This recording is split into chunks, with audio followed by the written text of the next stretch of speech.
Halo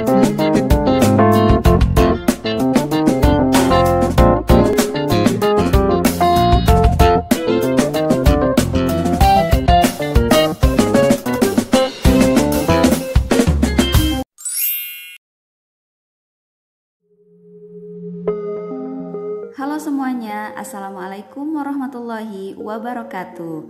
Kembali lagi bersama saya Teacher L. Dan hari ini kita akan melakukan pembelajaran bahasa Indonesia untuk kelas 12.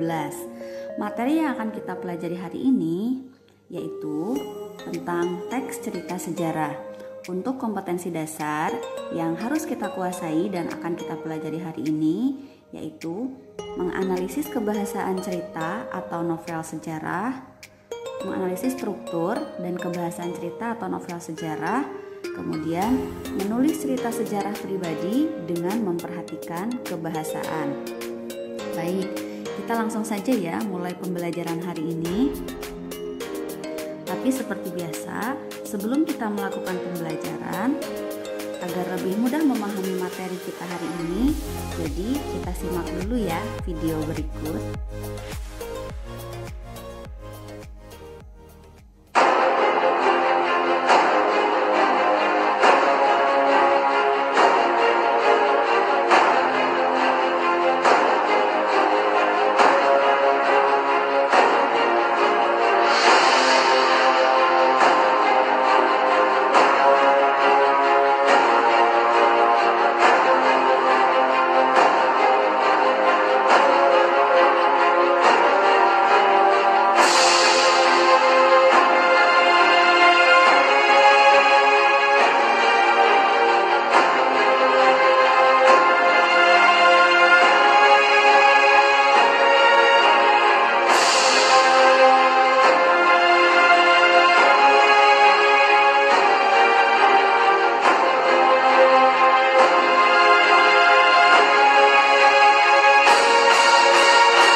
Nah,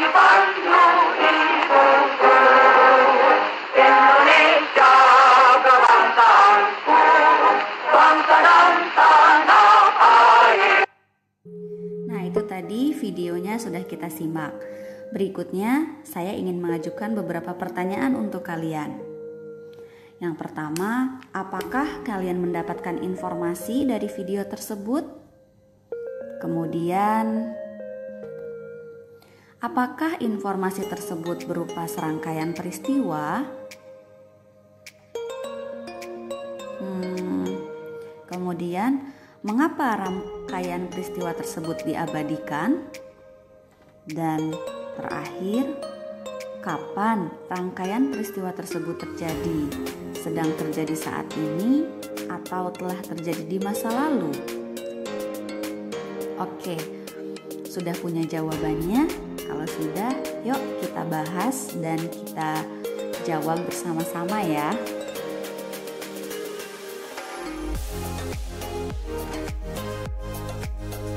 Kalau kita simak video tadi, maka isi video tadi bisa kita simpulkan, yaitu tentang peristiwa lahirnya negara Republik Indonesia pada 17 Agustus 1950 yang diprakarsai melalui Mosi Integral Nasir.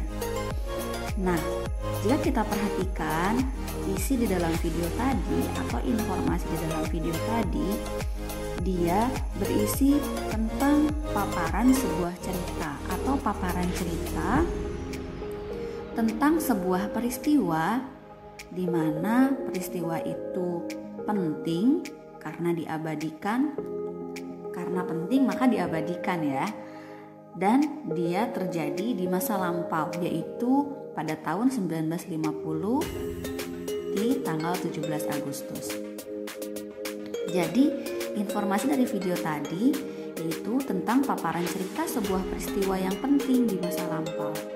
Nah, ketika kalian menemukan sebuah teks atau mungkin video, ini terutama teks yang di dalamnya berisi informasi paparan cerita sebuah peristiwa penting, maka teks tersebut bisa kita sebut sebagai teks cerita sejarah.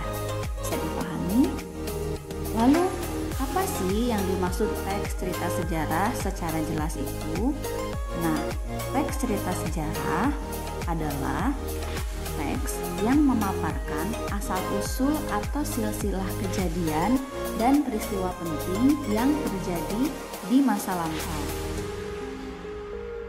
Itu tentang teks cerita sejarah, yaitu kita ulangi apa teks cerita sejarah itu? Teks yang memaparkan asal-usul atau silsilah kejadian dan peristiwa penting yang terjadi di masa lampau. Nah, teks cerita sejarah ini ada dua jenis. Ada teks cerita sejarah berdasarkan fakta atau ada teks cerita sejarah yang berbentuk fiksi, yaitu biasanya novel sejarah. Nah, seperti itu ya. Kalau teks cerita sejarah fakta ya seperti tadi, misalnya kita membuat teks tentang Mosi Integral Nasir. Nah, begitu. Nah, lalu kenapa teks cerita sejarah ini dibuat atau kenapa peristiwa penting itu dijadikan sebuah cerita? Tujuannya atau fungsi dari teks cerita sejarah adalah satu, sebagai pembelajaran dari masa lalu untuk kita saat ini. Kemudian untuk memperteguh sikap kebangsaan kita. Kemudian untuk memperjelas identitas kepribadian bangsa, menjadi sumber inspirasi dan sebagai sarana rekreatif. Itu tadi tentang teks cerita sejarah.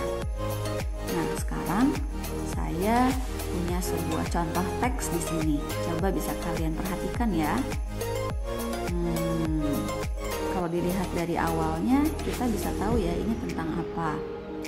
Ya, tentang pertempuran Ambarawa, di mana tokohnya adalah Jenderal Sudirman. Oke, kalian sudah memperhatikan teksnya, silakan boleh dibaca sekilas. Baik. Oke, jika kita perhatikan teks tadi, maka sekarang bisa kita simpulkan bahwa di paragraf pertama teks tersebut berisi tentang informasi bahwa pertempuran Ambarawa merupakan peristiwa perlawanan yang dilakukan oleh rakyat Indonesia pada Sekutu. Nah, ini terjadi sejak 20 Oktober hingga 15 Desember.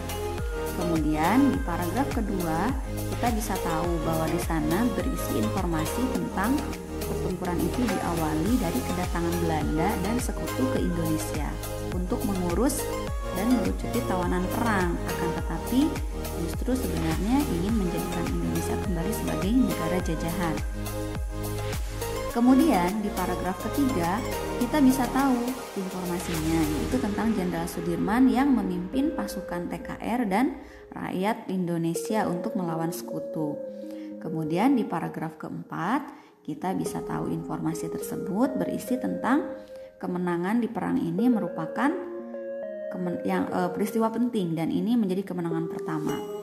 Itu juga menjadi bukti bahwa strategi Jenderal Sudirman itu berhasil. Nah, jika kita perhatikan di paragraf pertama dari isinya, kita bisa tahu bahwa di sana si penulis ingin melakukan pengenalan peristiwa atau mengenalkan peristiwa yang akan dibahas. Kemudian di paragraf kedua dan paragraf ketiga ini sama, karena di sana si penulis seolah menceritakan cerita itu secara kronologis atau kita sebut sebagai rangkaian peristiwa. Nah, sedangkan di paragraf keempat di sana bisa kita kategorikan sebagai penyelesaian. Nah, pengenalan peristiwa di dalam sebuah teks cerita sejarah bisa kita sebut sebagai orientasi, sedangkan rangkaian peristiwa, yaitu peristiwa 1, 2, 3, dan seterusnya dalam teks cerita sejarah bisa kita sebut sebagai komplikasi, dan penyelesaian bisa kita sebut sebagai resolusi. Nah, jika dalam sebuah teks sejarah kalian menemukan orientasi, komplikasi, dan resolusi, maka tiga hal ini merupakan struktur dari teks cerita sejarah. Jadi, struktur teks cerita sejarah atau sebuah teks cerita sejarah dibangun oleh tiga struktur, yaitu orientasi, komplikasi, dan resolusi. Lalu apa saja sih yang dimaksud dengan orientasi, komplikasi, dan resolusi? Nah, orientasi yaitu pengenalan peristiwa yang akan disampaikan dalam teks. Biasanya dipaparkan latar terjadinya peristiwa secara umum. Kemudian komplikasi merupakan serangkaian peristiwa yang terjadi dan mengantarkan pada peristiwa utama. Biasanya dipaparkan secara kronologis, seperti dari peristiwa 1, 2 atau 1, 2, 3 dan seterusnya ya. Kemudian resolusi yaitu penyelesaian rangkaian peristiwa. Biasanya akan disampaikan kesimpulan, akibat, atau penilaian si penulis terhadap peristiwa tersebut. Nah, itu tadi tentang struktur teks cerita sejarah. Kemudian mengenai teks sejarah, karena teks sejarah ini tentunya bercerita tentang sebuah sejarah, peristiwa sejarah, di mana sejarah ini bercerita tentang rangkaian peristiwa yang terjadi di waktu lampau atau di masa lampau. Maka sebuah teks sejarah akan banyak sekali menggunakan kata-kata seperti konjungsi temporal, kemudian konjungsi kausalitas, kalimat mengenai masa lampau, kata-kata tindakan, dan kata keterangan. Saya ulangi, karena sebuah teks sejarah ini menceritakan serangkaian peristiwa yang terjadi di masa lampau, maka efeknya kita akan banyak sekali menemukan jenis-jenis kata dari konjungsi temporal, kausalitas, kata keterangan, kata tindakan, kalimat mengenai masa lampau. Nah, kata-kata ini bisa kita sebut sebagai kaidah kebahasaan teks sejarah. Jadi, kaidah kebahasaan teks sejarah terdiri dari konjungsi temporal, kausalitas, kata keterangan, kata tindakan, dan kalimat mengenai masa lampau. Lalu apa saja sih yang dimaksud dengan konjungsi temporal, konjungsi kausalitas, kata tindakan, dan kalimat mengenai masa lampau? Konjungsi temporal bisa kita lihat contohnya seperti ini. Ini kita sudah sering sekali belajar tentang konjungsi temporal ya. Nah, di sana ada contohnya, bisa kalian perhatikan yang saya beri garis bawah dan saya miringkan tulisannya itu konjungsi temporalnya. Kemudian konjungsi kausalitas ini juga sangat sering sekali kita pelajari dari kelas 10 ya, karena ini dapat kita temukan di berbagai macam teks. Kemudian kalimat mengenai masa lampau. Nah, kalimat mengenai masa lampau ini adalah kalimat yang di dalamnya bisa kita temukan kata yang menunjukkan itu terjadi di masa lampau. Nah, contohnya di sana saya berikan garis bawah, terjadi sejak. Penyerangan ini dilakukan mulai. Nah, jadi kita tahu bahwa itu terjadi di masa lampau gitu. Nah, ya. Kemudian kata-kata tindakan. Dalam memimpin pasukan, nah kata tindakan ini adalah kata yang menunjukkan tindakan seseorang. Memimpin, mengalahkan, melakukan, pendobrakan, penjepitan itu adalah kata-kata tindakan. Nah, selanjutnya mengenai kata keterangan. Apa sih kata keterangan itu? Nah, di sini saya akan menjelaskan kata keterangan secara lebih rinci. Nah, kata keterangan biasanya memiliki ciri-ciri. Pertama, peletakannya itu bebas. Jadi bisa di awal, di tengah, atau di akhir. Kemudian, kata keterangan itu umumnya didahului oleh kata depan. Dan biasanya kehadirannya bersifat mana suka. Mana suka itu ya suka-suka yang nulis gitu. Tadi ya, mau di depan, di tengah, atau di akhir. Nah, kata keterangan ini ada 5 jenis. Yang pertama, kata keterangan waktu, keterangan tempat, keterangan cara. Maaf, ada 6 jenis: keterangan alat, keterangan tujuan, dan keterangan penyerta. Seperti apa ya bentuk-bentuk kata keterangan ini? Nah, kata keterangan ini bisa kita lihat contohnya. Kata keterangan waktu, yaitu kata untuk menyatakan keterangan waktu. Contoh, saat ini, sekarang, kemarin, besok, lusa, pagi hari, sore hari, malam hari, gitu kan. Nah, itu adalah kata yang menyatakan keterangan waktu. Kemudian keterangan tempat, yaitu keterangan mengenai tempat terjadinya peristiwa atau predikat yang dilakukan. Di Pulau Sumatera, di dalam rumah, di luar lapangan, di Ambarawa. Itu kata keterangan tempat ya, di dalam. Nah, itu seperti itu. Keterangan cara, apa itu keterangan cara? Yaitu kata untuk menyatakan keterangan cara melakukan atau terjadinya sesuatu dengan mulus, secara baik-baik, selalu, biasanya, terkadang, seringkali. Nah, itu adalah keterangan cara. Kemudian keterangan alat, yaitu kata keterangan yang menyatakan alat yang digunakan.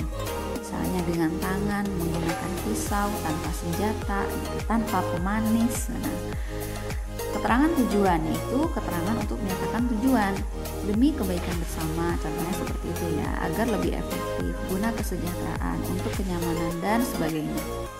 Dan terakhir adalah keterangan penyerta, yaitu kata untuk menyatakan keterangan penyerta atau sesuatu yang menyertai subjek bersama anaknya, tanpa pengawalnya, dengan beberapa temannya. Nah, itu adalah kata keterangan penyerta.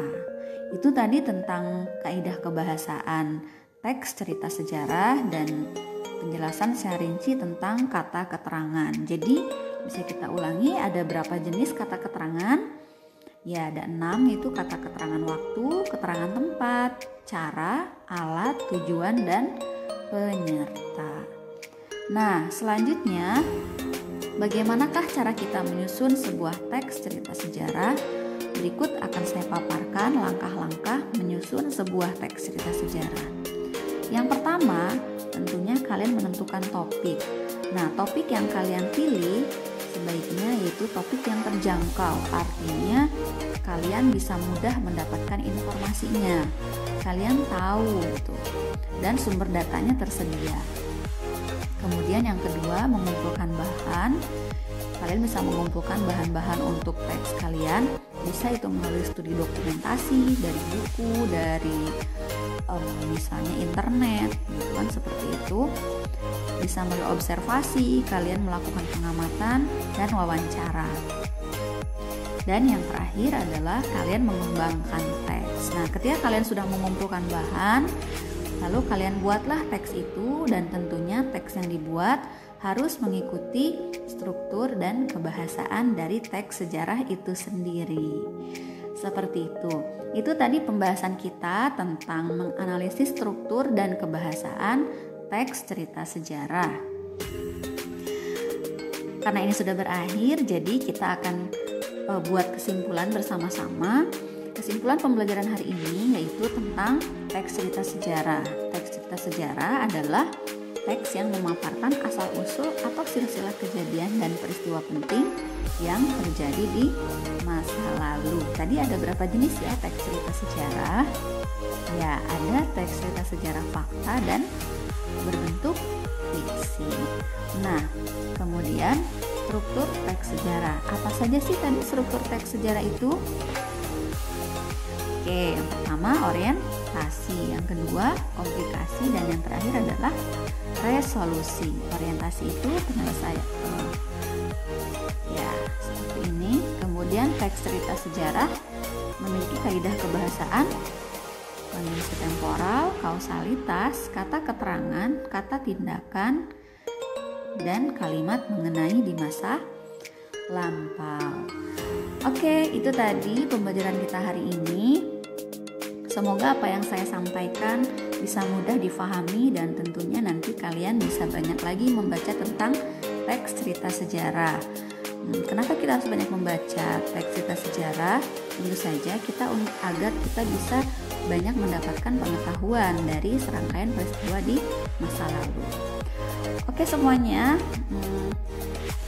itu tadi yang saya sampaikan. Semoga apa yang saya sampaikan bisa membantu kalian untuk memahami pembelajaran bahasa Indonesia di kelas 12 ini.